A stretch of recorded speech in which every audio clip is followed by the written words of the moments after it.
नमस्कार दोस्तों, एक बार फिर से आपका स्वागत है हमारे YouTube channel let's crack government exams में। तो दोस्तों, लास्ट वीडियो में हमने हिंदी के एक बहुत ही ज़्यादा महत्वपूर्ण टॉपिक पर चर्चा करी थी, जो था हमारा शब्द एवं उसके भेद। और मैंने साउदाहरण आपको समझाने का प्रयास किया था। दोस्तों, जैसा कि मैंने आपको पिछली वीडियो में बताया था, शब्द एवं उनके प्रकार या इनके जो भी उदाहरण हैं, अक्सर ये अलग अलग गवर्नमेंट एग्जाम में हिंदी के टॉपिक में पूछ लिए जाते हैं। चाहे तो आप ये स्कूल लेवल के भी क्वेश्चन पर हिंदी ग्रामर में देख सकते हैं। तो दोस्तों, अपने आप में ये काफी ज्यादा एक महत्वपूर्ण टॉपिक है। परंतु अगर हम इस टॉपिक को अच्छे से ना समझें, तो इसके जो प्रश्न है वो हमें काफी ज्यादा कंफ्यूज भी कर सकते हैं। तो इसलिए दोस्तों, इस टॉपिक को अच्छे से समझना हमारे लिए ही बेहतर होगा। तो लास्ट वीडियो में भी मैंने प्रयास किया था कि मैं आपको अच्छे से समझा सकूं। मैंने आपको सारी बातें जो थी बहुत ही सरल, संयुक्त और बहुत ही आसान तरीके से समझाने का प्रयास किया था, साउदाहरण समझाने का प्रयास किया था। आज फिर से हम उस टॉपिक को कंटिन्यू करने जा रहे हैं। शब्दों के अगले दो प्रकारों के ऊपर आज चर्चा करेंगे। पिछली वीडियो में हमने तीन प्रकारों के ऊपर बात कर ली थी। आज हम अगले दो प्रकारों के ऊपर बात करेंगे दोस्तों। तो इसी के साथ दोस्तों, तैयार हो जाइए, हमारे साथ बने रहिए, हमारे साथ इस पूरी वीडियो में स्किप मत कीजिएगा दोस्तों। चाहे तो अपने साथ साथ नोट्स बना सकते हैं, चाहे तो आप स्क्रीनशॉट ले सकते हैं। तो चलिए दोस्तों, समय की मर्यादा का पालन करते हुए अपने वीडियो का शुभारंभ फिर से करते हैं। तो चलिए दोस्तों, तैयार हो जाइए हमारे आज की इस वीडियो में, जिसका नाम है शब्द एवं उनके प्रकार। दोस्तों, आज हमने जो है आरंभ करना है अर्थ के अनुसार शब्दों के भेद से। तो यहाँ से आज हमने प्रारंभ करना है दोस्तों। अंतिम वीडियो में हमने तीन शब्दों के वर्गीकरण, तीन जो उसके प्रकार थे उनके बारे में चर्चा कर ली थी। आज दोस्तों हम स्टार्ट करते हैं अर्थ के अनुसार शब्दों के भेद। तो सबसे पहला हमारा शब्द का जो भेद होता है वो होता है पर्यायवाची शब्द। जिन शब्दों का अर्थ समान होता है वह कहलाते हैं हमारे पर्यायवाची शब्द। दोस्तों, पर्यायवाची शब्द अपने आप में ही एक टॉपिक होता है हमारे हिंदी व्याकरण का। आपने, आशा करता हूँ, इसके बारे में पढ़ा होगा। तो पर्यायवाची शब्द वो शब्द होते हैं दोस्तों, जिनका अर्थ एक समान होता है। दो ऐसे शब्द या तीन ऐसे शब्द या ज्यादा ऐसे शब्द जिनका अर्थ एक समान ही है, एक ही है, वो कहलाते हैं हमारे समानार्थक शब्द या पर्यायवाची शब्द। जैसा कि आप दोस्तों उदाहरण देख सकते हैं, पक्षी और खग, इन दोनों का अर्थ एक ही होता है दोस्तों। ऐसे ही सूरज, सूर्य, ये दोनों पर्यायवाची शब्द हैं दोस्तों, इन दोनों का अर्थ एक ही होता है। ऐसे ही आप देख सकते हैं पानी और जल, ये दोनों भी हमारे समानार्थक पर्यायवाची शब्द हैं। ऐसे ही पानी, जल, नीर भी हो सकता है, और भी बहुत सारे हो सकते हैं दोस्तों। पिछले उदाहरणों में भी पक्षी, खग, विहग, और भी हो सकता है, विटप भी हो सकता है, सूरज, सूर्य, अरुण। तो दोस्तों, जिन शब्दों का अर्थ एक समान होता है, एक ही होता है, वो कहलाते हैं हमारे पर्यायवाची शब्द। अगले पर आते हैं दोस्तों। अगला है हमारा विलोम शब्द। जो शब्द एक दूसरे के विपरीत अर्थ को प्रकट करते हैं, यानी कि वो शब्द जो एक दूसरे के उल्टे अर्थ को प्रकट करते हैं, वो कहलाते हैं हमारे विलोम शब्द। ठीक है दोस्तों, इनको हम विपरीत अर्थक शब्द भी कह देते हैं। जैसा कि आप उदाहरण देख सकते हैं, काला, गोरा। दोस्तों, दोनों एक दूसरे के उल्टे अर्थ को प्रकट कर रहे हैं, काला, गोरा। ऐसे ही जल, अग्नि, दोनों एक दूसरे के विपरीत अर्थ को जो है यहाँ पर प्रकट कर रहे हैं। ऐसे ही हम कह सकते हैं लंबा, छोटा। ठीक है दोस्तों, दोनों एक दूसरे के विपरीत अर्थ को प्रकट कर रहे हैं। तो जो उल्टे अर्थ को, विपरीत अर्थ को प्रकट करते हैं, वो हमारे विपरीत अर्थक शब्द होते हैं या विलोम शब्द होते हैं। अगले की ओर बढ़ते हैं दोस्तों। अनेकार्थी शब्द।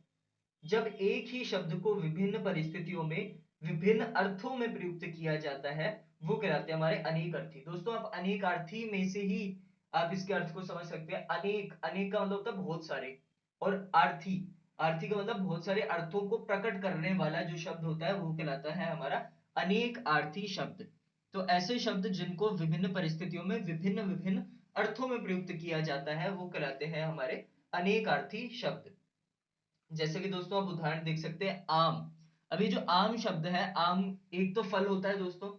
ऐसे ही आम शब्द का एक और होता है आम आदमी, जो हम बोलते हैं, यानी कि एक साधारण आदमी, एक कॉमन मैन। ठीक है दोस्तों, ऐसे ही अंबर, अंबर शब्द आपने सुना होगा, अंबर हम आसमान को भी कहते हैं।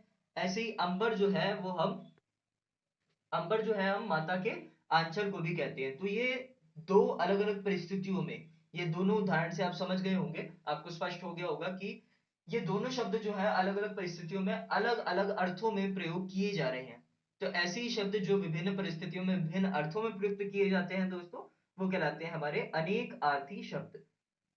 ऐसे ही हमारा जो अगला टाइप होता है वो होता है हमारा श्रुति सम भिन्न आर्थक शब्द। अब इसके नाम में से इसका अर्थ निकालते हैं दोस्तों। श्रुति, श्रुति का मतलब होता है सुनना। सम, सम का मतलब होता है समान। भिन्न, भिन्न का मतलब होता है अलग अलग। अर्थक मतलब अर्थ प्रकट करने वाला। यानी वो शब्द जो कि सुनने में तो एक समान होते हैं परंतु उनका अर्थ जो है वो अलग अलग होता है, भिन्न भिन्न होता है, वो कहलाते हैं हमारे श्रुति सम भिन्न आर्थक शब्द। जो शब्द सुनने में एक समान लगते हो परंतु उनका अर्थ अलग अलग हो, वो होते हैं हमारे श्रुति सम भिन्नार्थक शब्द। जैसे कि दोस्तों आप उदाहरण से इसको समझ सकते हैं। जूठा और झूठा, ये दो है दोस्तों हमारे पास। जूठा, जूठा मतलब खाना, यानी जब हम जूठा कर देते हैं उसको हम कहते हैं जूठा। और झूठा मतलब यानी कि जो इंसान सच नहीं बोलता वो होता है झूठा। ठीक है दोस्तों, ऐसे अगला एग्जांपल आप देख सकते हैं। परिमाण और परिणाम। दोस्तों इस उदाहरण में आप परिमाण शब्द का मतलब होता है दोस्तों कोई मात्रा, कोई क्वांटिटी। और परिणाम, परिणाम का मतलब होता है दोस्तों रिजल्ट, कोई आउटकम, कोई निष्कर्ष, हम ऐसा कह सकते हैं दोस्तों। तो ये जो दो उदाहरण मैंने नीचे दे रखे हैं, आप इसके द्वारा अच्छे से समझ सकते हैं कि ये शब्द जो है सुनने में तो एक समान लग रहे हैं परंतु इनका जो अर्थ निकल रहा है वो अलग अलग निकल रहा है। इनका जो अर्थ है वो एक समान नहीं है, इनके जो अर्थ है अलग अलग हैं। तो वही शब्द दोस्तों जो सुनने में तो एक समान लगे परंतु उनका अर्थ जो है कुछ अलग ही निकले, वो होते हैं हमारे श्रुति सम भिन्नार्थक शब्द। तो अर्थ के अनुसार ये हमारे कुछ भेद थे, इसके अलावा भी कुछ भेद होते हैं दोस्तों, परंतु हमारे ये महत्वपूर्ण थे तो मैंने इसको इस वीडियो के अंदर कवर कर दिया। आगे बढ़ते हैं दोस्तों अपने नेक्स्ट टाइप की तरफ। विकार के अनुसार दोस्तों, ये हमारा अंतिम भेद होता है शब्दों का, विकार के अनुसार शब्दों के भेद। तो विकार के अनुसार शब्दों के दो भेद होते हैं, एक होते हैं हमारे विकारी शब्द, एक होते हैं दोस्तों हमारे अविकारी शब्द। विकारी, अब आप इसी में से अर्थ निकालने का प्रयास कीजिए। विकारी यानी कि वो शब्द जिनके अंदर विकार हो जाता है, यानी कि किसी प्रकार का चेंज हो जाता है, किसी प्रकार का बदलाव हो जाता है, किसी प्रकार का परिवर्तन हो जाता है, वो कहलाते हैं हमारे विकारी शब्द। जैसा कि आप देख सकते हैं, वह शब्द जो प्रयोग के अनुसार अपने अस्तित्व में परिवर्तन कर लेते हैं, यानी कि ऐसे शब्द जिनका जब प्रयोग किया जाता है, जिनको जब यूज किया जाता है तो वो अपने अस्तित्व को बदल लेते हैं, यानी कि उनके अंदर रूपांतरण हो जाता है, उनके अंदर परिवर्तन हो जाता है, उनके अंदर विकार हो जाता है। इन शब्दों को हम बोलते हैं दोस्तों विकारी शब्द। जैसे कि विकारी शब्द दोस्तों अलग अलग प्रकार के होते हैं, संज्ञा, सर्वनाम, क्रिया, ये सारे विकारी शब्दों के ही टाइप्स हैं दोस्तों, विकारी शब्द के ही प्रकार हैं। ठीक है दोस्तों, आशा करता हूं आपको विकारी शब्द भी अच्छे से समझ आ गया होगा। आगे बढ़ते हैं दोस्तों अविकारी शब्द। अविकारी विकारी शब्द का ही उल्टा होता है। अविकारी यानी जिनके अंदर विकार ना हो, यानी कि जिन शब्दों में परिवर्तन ना हो, रूपांतरण ना हो, वो कहलाते हैं हमारे अविकारी शब्द। अविकारी शब्दों को दोस्तों हम अव्यय भी कहते हैं। जैसा कि आप देख सकते हैं, वे शब्द जिनमें किसी भी प्रकार का विकार संभव नहीं होता वे अविकारी शब्द होते हैं। दोस्तों वही बात जो मैंने अभी बोली वो यहाँ पर लिख भी रखी है। ऐसे शब्द जिनमें किसी प्रकार का विकार संभव नहीं है, किसी प्रकार का परिवर्तन रूपांतरण संभव नहीं होता, वो कहलाते हैं हमारे अविकारी शब्द। अविकारी शब्दों के भी अपने भेद होते हैं, जैसे क्रिया विशेषण, समुच्चय बोधक, संबंध बोधक, ये अविकारी शब्दों के ही भेद हैं। तो आशा करता हूं दोस्तों इस वीडियो में हमने इतना ही करा था। शब्दों के सारे जो प्रकार हैं सा उदाहरण मैंने आपको इन दो वीडियोस में सिखाने का प्रयास किया दोस्तों। आशा करता हूँ आप साथ ही साथ नोट्स बना रहे होंगे, स्क्रीनशॉट ले रहे होंगे दोस्तों, और आपको ये पूरी वीडियो जो है शब्दों का, शब्दों के बारे में समझ आया होगा, शब्दों के प्रकार के बारे में समझ आया होगा दोस्तों। मैं आशा करूंगा कि आप अगर इसके घर पे अपने खुद भी कुछ एग्जांपल्स बनाए तो आपको और अच्छे से इसको समझ आ जाएगा। अगर आप अलग अलग गवर्नमेंट एग्जाम के क्वेश्चन पेपर उठा के देखेंगे तो आपको हिंदी ग्रामर में इसके क्वेश्चन एक दो हर गवर्नमेंट एग्जाम में देखने को आसानी से मिल जाएंगे। साथ ही साथ जैसा कि मैंने पहले ही बोला था कि स्कूल लेवल पर भी इसके क्वेश्चन देखने को मिलते हैं। तो दोस्तों ये था हमारा हिंदी ग्रामर का, हिंदी व्याकरण का एक बहुत ही ज्यादा महत्वपूर्ण टॉपिक, शब्द एवं उसके प्रकार। सावधारण मैंने समझाने का प्रयास किया, आशा करता हूँ आपको अच्छे से समझ आया होगा।